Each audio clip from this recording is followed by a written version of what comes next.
Hello friends, అందరికీ నమస్కారం. నేను మీ వాణిరెడ్డి. వాణిరెడ్డి రెసిపీస్కి స్వాగతం. ఈరోజు మన వీడియోలో రెసిపీ దోసకాయ లస్సీ. 5 నిమిషాలలో దీన్ని రెడీ చేసుకోవచ్చు. ఇది పిల్లలకు, పెద్దవాళ్ళకు అందరికీ ఆరోగ్యకరం. మధుమేహ వ్యాధిగ్రస్తులకి, షుగర్ పేషెంట్స్కి చాలా మంచిది. మరి చాలా సింపుల్గా మనం ఎండాకాలంలో వడదెబ్బ బారి నుండి తప్పించుకోవడానికి దోసకాయ లస్సీని ఎలా తయారు చేసుకోవాలో కావాల్సిన పదార్థాలు ఏంటో ఇప్పుడు చూద్దాం. ముందుగా మనం ఇక్కడ ఒక కీరా దోస తీసుకొని శుభ్రంగా కడిగి పైనున్న తొక్క మొత్తం పీలర్ సహాయంతో తీసేసుకోవాలి.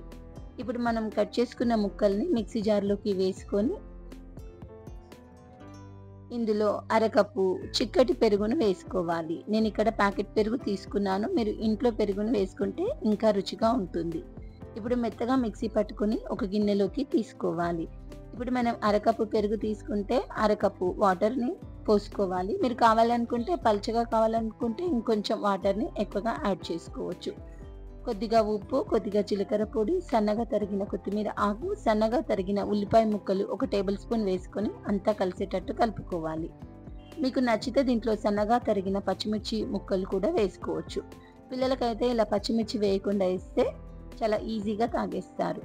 ఇప్పుడు మనకి చల్లని లస్సీ మనకి తయారైతుంది. గ్లాస్లో సర్వ్ చేసుకుంటున్నాను. మీరు కూడా ఒకసారి ఇలా ట్రై చేసి చూడండి. ఎండాకాలంలో వడదెబ్బ తగలకుండా పిల్లల ఆరోగ్యానికి, పెద్దవాళ్ళ ఆరోగ్యానికి అందరికీ ఇది ఎంతో మేలు చేస్తుంది. మీరు మరింత చల్లదనం కావాలనుకుంటే దీంట్లో పైనుండి ఐస్ క్యూబ్స్ వేసుకోవచ్చు. మీకు నచ్చితే ట్రై చేసి, ఈ వీడియో మీకు నచ్చితే లైక్ చేసి, షేర్ చేసి, ఛానల్ సబ్స్క్రైబ్ చేసుకోకపోతే నచ్చితే సబ్స్క్రైబ్ చేసుకొని పక్కనే ఉన్న బెల్ ఐకాన్ గుర్తు మీద క్లిక్ చేసి సపోర్ట్ చేయండి. మీకు ఉపయోగపడే వంటకాలు ఎన్నో చేసి చూపిస్తాను.